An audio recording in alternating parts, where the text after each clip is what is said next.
All right, what is going on, my people? Today I thought I'd do a little freestyle here, just going down some rabbit holes. I went down a couple rabbit holes last night, so I thought I'd just kind of walk everybody through just what I'm seeing, and as far as looking at words have meaning. So the title of this study is called Mathematicians or MathMagicians. So this is about just the whole body of knowledge called science. We need to look at words. What are the people, those in the higher echelons, what do they say? Echelons, what do they say about their particular body of science? And so this isn't a flat Earth or spherical Earth argument, debate, or whatever. I don't. Whatever you want to believe, that's fine. I'm not going to sit here and argue with anybody on the shape of the earth. I think it's kind of a distraction. But the whole thing that's the point of it, though, really, is to be a distraction when we look at NASA and stuff. And so I was just reading some articles that NASA had written about communication with Mars and this and that. So I started asking questions. So I just put together this thing looking at words. What do words mean? And just from biblical perspective, the word wise men, I think most people are familiar with magi. So magi essentially is an astrologer. So when you look at this word, you break it down, you have astro, which means star, and then kind of logos or logging, like they're logging information, star words, and then you have astronomy, which is also star names. In the Latin, it's the word noma. So you think of, from the Greek New Testament, the Brit Hadashah, you have the word law, which is also nomia, and lawless would be antinomia. So that's like an antichrist, anyone that's against the laws of Yahuwah, against the laws of Messiah, against the laws of creation, essentially. And so just looking at some of these words, we're rabbit holing down some of these definitions and what these mean and what it says. And so just looking at the word number, what it is, it's arithmetical value. So it's expressed by a word or a symbol. So keep that in mind as we go through this. It could be a word or a symbol. A number can be a word or a symbol. And then arithmetic is the branch of mathematics dealing with the properties and manipulation of numbers. And manipulation is not always a bad thing, and science isn't a bad thing in and of itself. But I think it's important for us to look at what the scientists are saying via using their words. What are the words? So, just the science, the term, the definition, science by itself. It's to build and organize knowledge. So it's a body of knowledge essentially, and it says it's a form of testable explanations, which is good, but then it has predictions. So there's also predictions within this body of knowledge that we call science. So prediction, just think of that word, pre-dictate. So it's pre meaning before, and then diction is to write. So it's to dictate, and there's uses of numerology, fortune telling. Some of this stuff is actually used within these bodies of knowledge. And so science is that body of knowledge, and we know that wisdom, the Greeks were really into wisdom and knowledge and these type of things. And so Sophia is the personified as a feminine attribute of wisdom. And so there's a connection there with philosophy. So that's the love of wisdom. Philo is love, and then Sophie, philosophy. So a lot of this stuff that is brought to us through what we through science is philosophy, and I'll show you this here. So the question that comes up too: how could good, honest people at NASA and JPL, how can they all be in on this deception? Are people just that deluded? Well, there's the saying, tell a lie big enough for long enough, people will eventually start believing it. And the truth is, we're all in on it. We've all been a part of it. We've all participated in this process. And so as we enter towards the latter days, more knowledge and understanding and truth is coming up, and we start to look into these things. What do these words mean? What are these people teaching us? And people, they work in silos. People have cognitive dissonance. You hear something that's foreign, like when you first start watching something about flat earth or whatever, there's a wall that goes up. There's a spherical earth. I don't want to listen. I don't want to hear it. But people are put under spells because words, letters, symbols are used for spelling. So they cast spells. They put people under spells via spelling. So you just think about, how can millions of people all read the same book and come up with a different religion? Because they're reading letters, they're reading symbols, and so symbols or letters are symbols, and so they're using these symbols to spell something, to tell us something, to communicate. It's a means of communication. So millions of people believe in a Trinity, even though it just cannot be proven with Scripture. It's a mystery. So the mystery schools of religion teach this stuff, even though it's not scripturally based.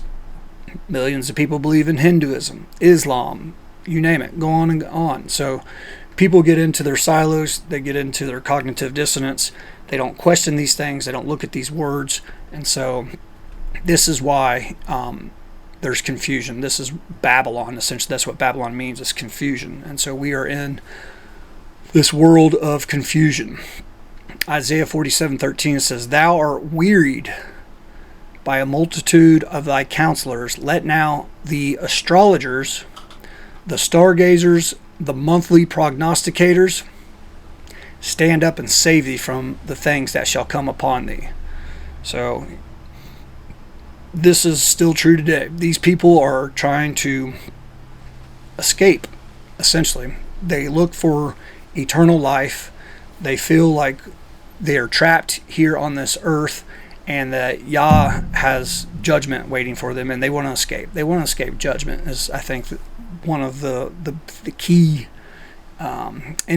indicators for us to look at, is like, why go through all this process? What's it all for? And ultimately, too, it's money. And we'll see that here in a second. But this word astrologers is the word habar, which means to be a horoscopist. So the word horoscope is a combination of horo, where we get the word hour from, and then scopus. So scopus is the Greek for eyes, so looking.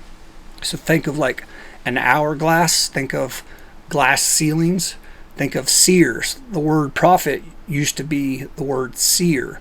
So if you were a seer, you would look up into the stars and sepher it out. Sepher means to count or to draw, make connections, do points like that. So it's kind of like looking into a looking glass, a molten looking glass, it says in Job.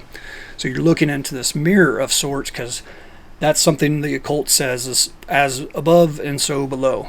And even the Messiah says that your will be done on earth as it is in heaven. So this is kind of the occultists try to incorporate some of this terminology into the New Testament, into the Brit Hadashah.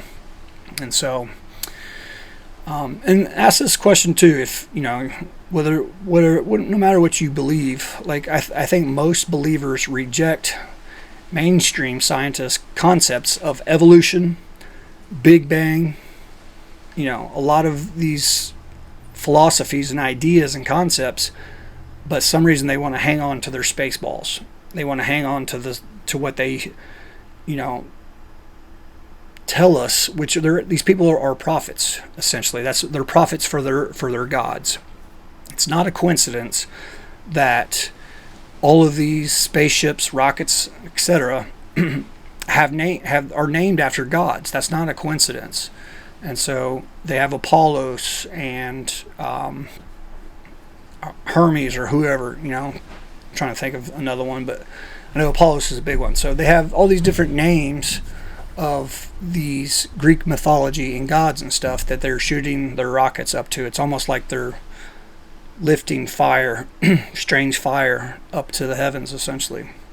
So I was kind of going through this whole teaching, I guess, this sharing got spawned because of a thought experiment I was doing, just like I said, reading that article.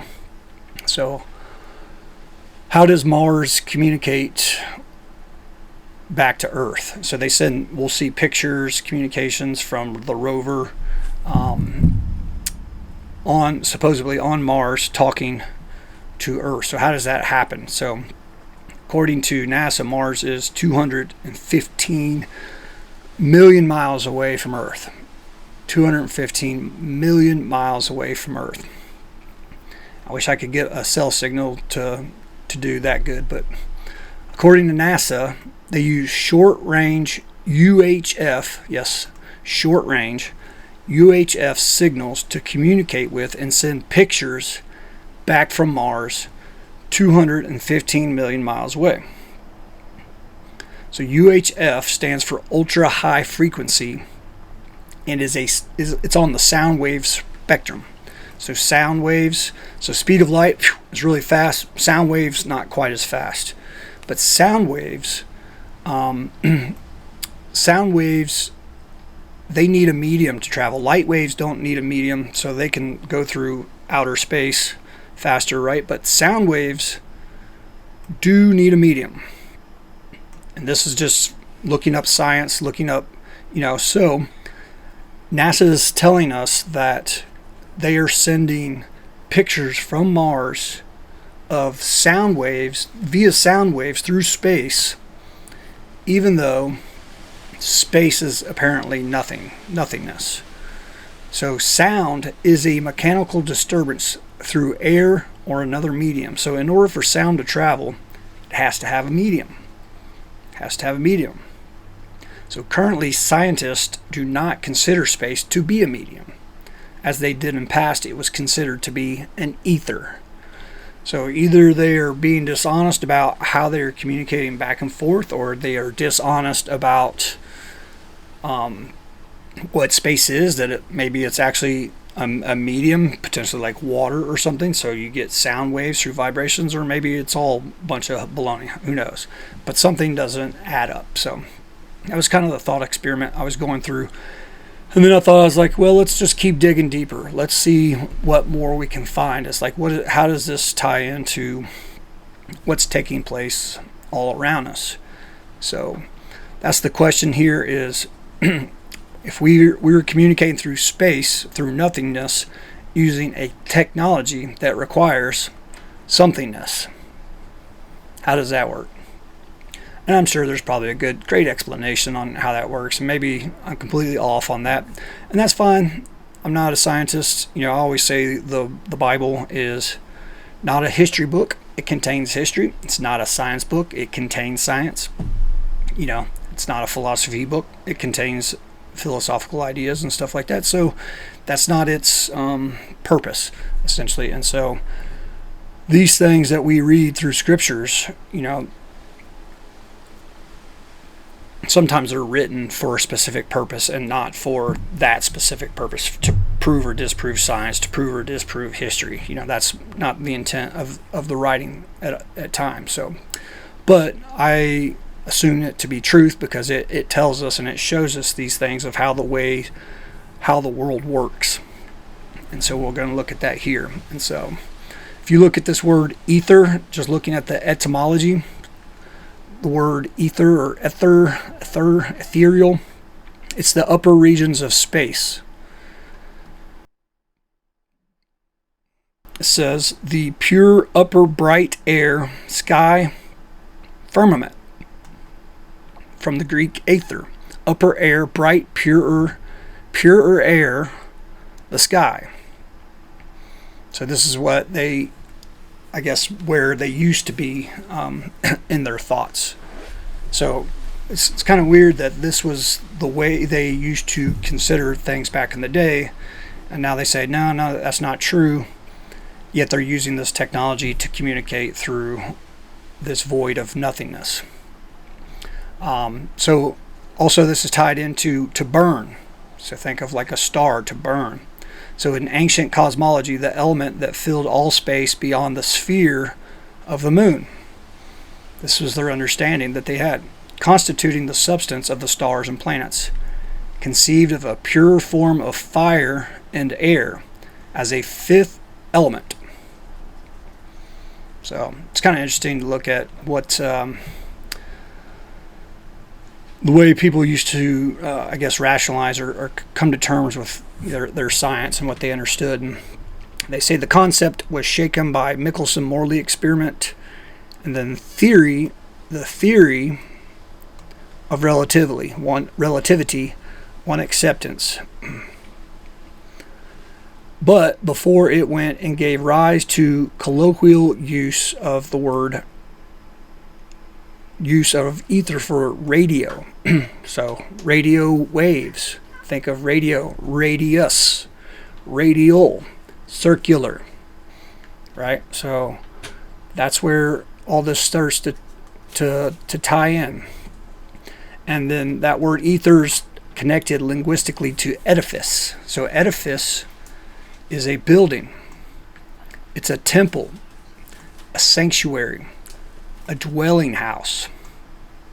So this is dwelling. So Yah dwells in his temple up above. This is where the things take place, above us. So you see it, to burning, to burn coals. So the stars, star worlds, up top, burning, to burn, to glow.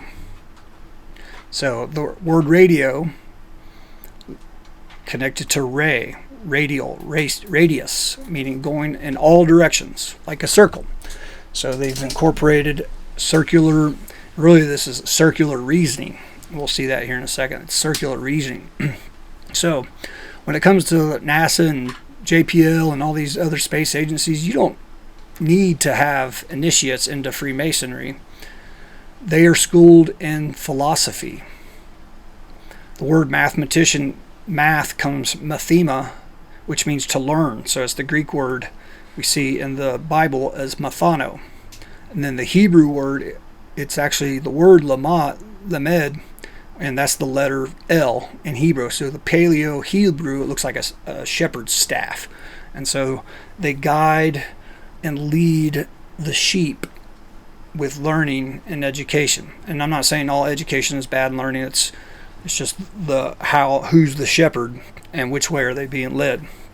So a lot of this stems from Pythagoras. I think I'm probably familiar with Pythagoras. So there were two schools of thought with Pythagoras. So you had the acousmatikoi, and then you had the mathematikoi. And so these were all philosophers. So Pythagoras, think of a squared, b squared equals c squared. So a lot of great accomplishments have been done in that field of study with mathematics. There's no question about that. But just looking at where some of this stuff is and manipulation of numbers and words and symbols and letters, it all ties together. So the mathematically philosophers claimed that numbers were the heart of everything and constructed a new view of the cosmos. So in the mathematical tradition of Pythagoreanism, the earth was removed from the center of the universe. The mathematically believed that the earth, along with other celestial bodies, orbited around a central fire. Central fire. So remember we talked about that, the edifice, what do we say up here? The ether. So this edifice, the burning coals, the fire. So the central fire, obviously the sun. Heliocentrism. So helio, worshiping of the sun. Sun worship. It kind of all ties into that. And, but they believe it constituted in celestial harmony. So mathematical philosophers, and this is important for us to understand these schools of thought that we have all been indoctrinated to, especially here in the West. One of those key players, obviously, was Plato. So he's one of the most well-known philosophers in Athens, where he's had his school of academia. And so that school of academia, think of academics, it's next to a grove of olive trees. So there's grove worship taking place. And I mentioned earlier, philosophy is the love of wisdom. Athena is personified wisdom. So they love wisdom. They love Athena.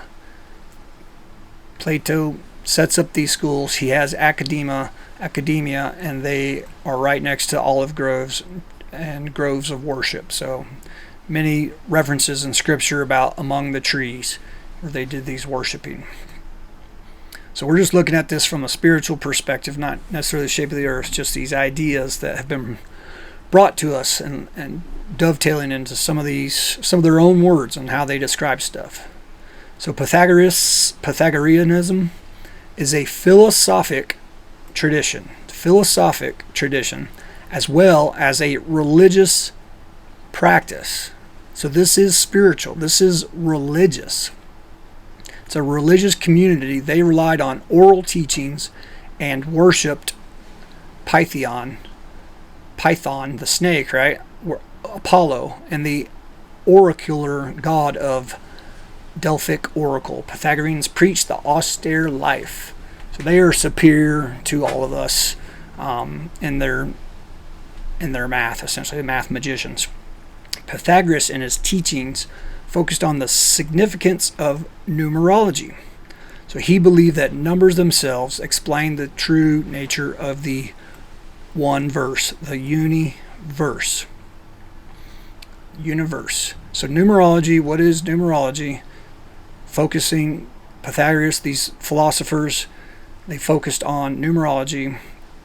It's known prior to the 20th century as arithmancy. So arithmetic is a belief in an occult, ocular, with eyes, to see, right? Divine or mystical relationship between a number and one or more coinciding events, right? So it's an occult numerology to divide, chop up number to count. So when numerology is applied to a person's name, it's a form of onomancy. So onomancy is just another practice, another thing that they do. And it's often associated with paranormal alongside astrology and is similar to divinatory arts. So it's divination. So onomancy, see here, is divination based on a subject's name. Onomancy gained popularity in Europe in the late Middle Ages. It's said to have originated with the Pythagoreans and in antiquity. So we have Pythagoreans, right? So think about gematria. A lot of people use gematria, numbering systems, Bible codes, tarot cards, playing, counting cards, all these types of witchcraft, wizardry, magicians, sleight of hand. Go to Vegas, you'll see all this stuff. Go to Hollywood, you'll see all this stuff. Revelation 13:18. Here is wisdom. Let him that have understanding calculate the number. The number is arithmos, of the beast. So we are here calculating the number of the beast, for the number of man, and his number is XES, 666, right? Triangular.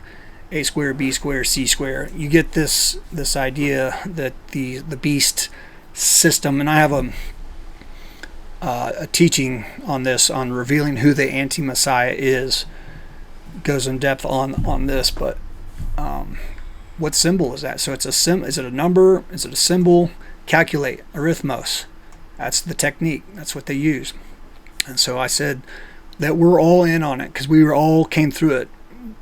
Most of us unintentionally, but we grew up into these systems, and they look for scholars. These are initiates who spend their lives, who spend their fortunes. They spend fortunes to get a degree, right? They want a degree of the angle. They want to get in there. They want to be a part of the triangle, the trinity here. 666. They're into their trinities. Scholars. A scholarch, ancient Greek scholarches, right, was the head of a school in ancient Greece. So the term is especially remembered for its use to mean heads of schools of what? Philosophy. That's right, philosophy. They are teaching philosophy, such as Platonic Academy in ancient Athens. And of course, scholar himself, or Plato himself, was the founder and proprietor. So even you talk about the word logos, that predates John 1:1. People back in Plato's day, hundreds of years earlier, were talking about the logos. So I did a teaching on that. What is the word? The word made flesh and all that stuff. When you view Scripture through that philosophical Platonic lens, you're going to corrupt it. It's going to become distorted, and you're going to get these millions of religions. You're going to get these millions of people following the occults and all these ways of doing things. And so that's why it's important to go back to the Hebrew, try to understand the first half of the book before we can really understand the second half of the book, because then you're just find yourself in mysticism, essentially, in mystical schools, if you don't look at it through that way. And Paul says here in Colossians, beware lest any man spoil you through philosophy. So we have to beware, because they try to spoil us through philosophy, and that's what all these schools are. Vain deceit, after tradition of men, after rudiments of the world, and not after the Messiah, not after Mashiach. So warning, he warns us, watch out for this philosophy. It's tricky. We grow up in these systems and don't question it. We have to guard our children, guard our family, our friends. We have to tell people about these things. Share this video. Let it be known. Think about Philosopher's Stone.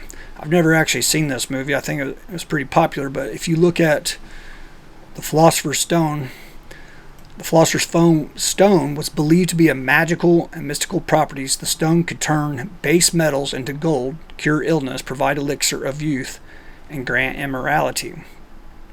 So they say it's ultimately a legend, while countless alchemists have searched for this magical elixir through the ages, and it's actually never been discovered. Never has been discovered.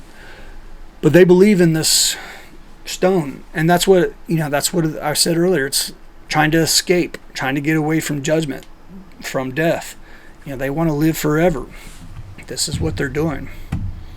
So gravity. I went on a dovetail last week on this gravity. Let's see if I can bring this up here. What is gravity? Just part ways real here. Look at these definitions. I don't think we realize the gravity of the situation. Boom, boom, come on now, it's fine. So gravity has, this is according to their words, listen to what they say. Gravity has no significant influence at the level of subatomic particles. So we can get down to subatomic particles. Gravity is not influenced it. In physics, gravity, gravitas, meaning weight, is a fundamental interaction which causes mutual attraction between all things that have mass. Gravity is by far the weakest of the four fundamental interactions. So it's weak. As a result, it has no significant influence at the level of subatomic particles. So gravity is so weak that it keeps the solar system spinning around the sun, but yet has no effect on our small particles, because there's no weight. That's why, sure, right? There's no weight.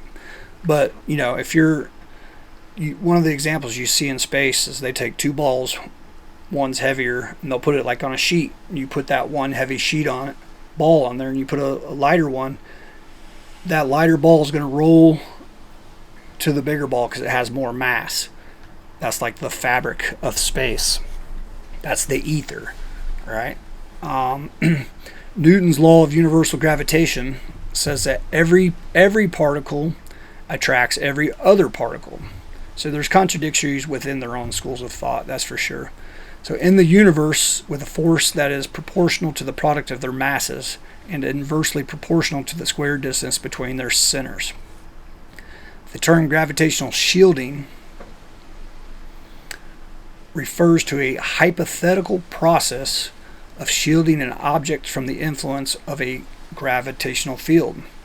Such process, if they existed, would have the effect on reducing weight of an object. So here we are, we're getting into the realm of philosophy, the realm of theory. Let's talk about Einstein.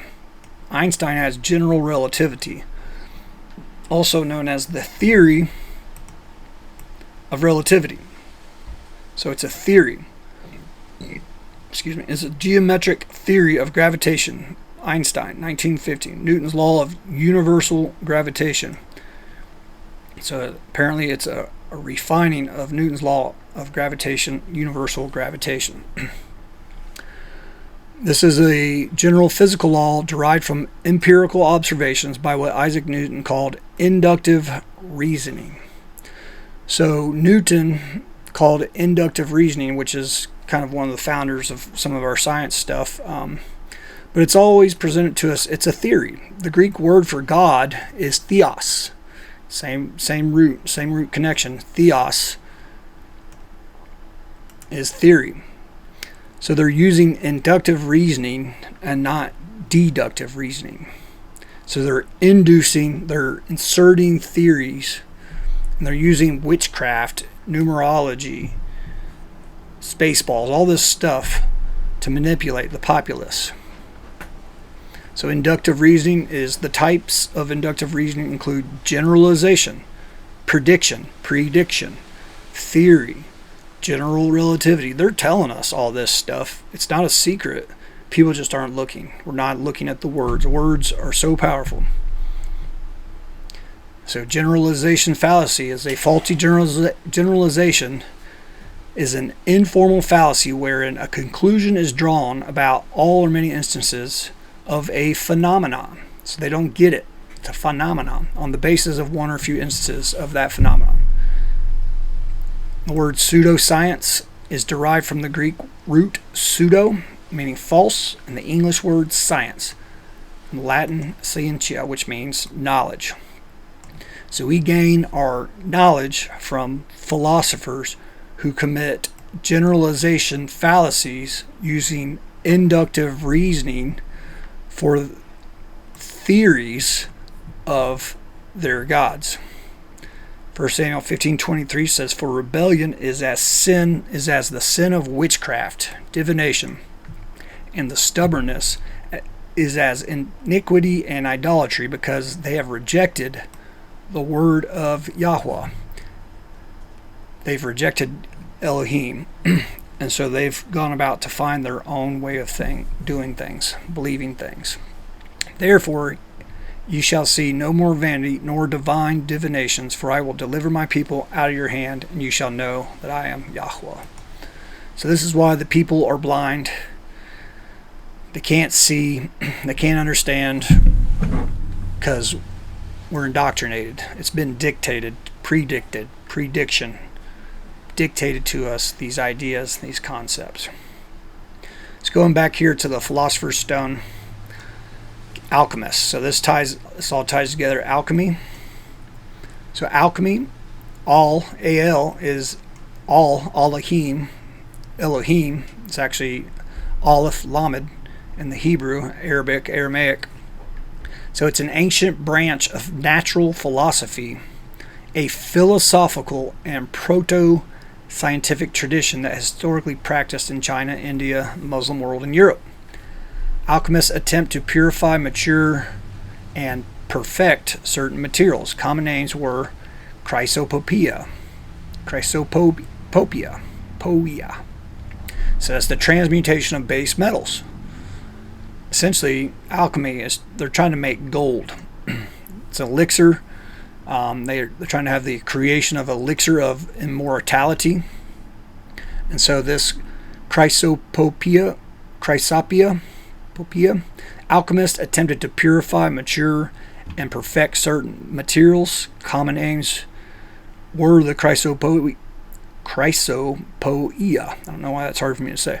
Chrysopoeia, the transmutation of base metals into noble metals, particularly gold, the creation of elixir. So here you have the Ouroboros borealis, kind of sounds familiar, right? So the snake eats itself. So it always points back to the snake, points back to the dragon. The borealis is an ancient, aurora means light, boris, so is an ancient symbol depicting a serpent or a dragon eating its own tail. It entered into Western tradition through Egyptian iconography and Greek magical tradition. It was an adopted symbol of Gnosticism and Hermeticism, most notably alchemy. So Gnosticism, this idea, this concept that nothing is real, it's all ethereal, it's all out there in space, that all flesh is bad. Knowledge, Gnosticism, knowing, to know. They know the wrong things. They're seeking their knowledge from the snake, from the wrong side. And it really boils down to the root of all evil, which is the love of money. It's not money itself, but it's the love of money. They're thinking, how can we make gold off of people? That's what they do with NASA and these space programs. They're making gold off of people through witchcraft, through these ideas of concepts of divination. They're very familiar with this stuff. And most people don't even know it. They have no idea what they're into. Physics. So physics talks about the natural science of matter involving the study of matter and its fundamental constituents, the behavior of space and time, and related to entities of energy and force. Physics is one of the most fundamental scientific disciplines, with its main goal being to understand how the universe behaves. Late 15th century, denoting natural science in general, especially the Aristotelian system. So physics, physical physis in Greek, nature. What is universe? What is a universe? It's a one verse. It's a one word dictation, one world order. That is the ultimate goal, to make money, to worship their dragon, to bring us all under one world order. Catholicism, sorry brothers, universal. Universal church, through the process of syncretism. All the religions, the faiths, the sciences, bring everything under one domain, one domination, one system of thought, one universe, one word, one world order. Pope's at it again. Chrislam, it's a new thing they're trying to get. Pope is working with the imams of Islam and the Pope, putting together Chrislam. You can look it up, and I think it's in the EU or UAE. They are building this religion again to incorporate, to syncretize the religions of the world, so they can keep it all under wraps, under one umbrella. 1 Corinthians 2:14, but the natural, the sukos, nature, the natural man does not receive the things of the Ruach, Elohim. They think these things are foolishness unto him. They can't know them because they're spiritually discerned. People who are spiritually discerned, which we've all been there, don't know these things, don't think on these things, don't investigate these things. I'm not here to accuse anybody, but we've all been a part of it. Enoch chapter 8. This is about the watchers. Azazel. Azazel taught mankind to make swords and knives and shields and coats of mail, and taught them to see what was behind them, and their works of art, bracelets and ornaments, and the use of rouge, and the beautifying of the eyebrows, and the dearest and choicest stones, and all coloring substances, and the metals, basically alchemy, I inserted that, of the earth. And there was great wickedness and much fornication, and they sinned, and all their ways were corrupt.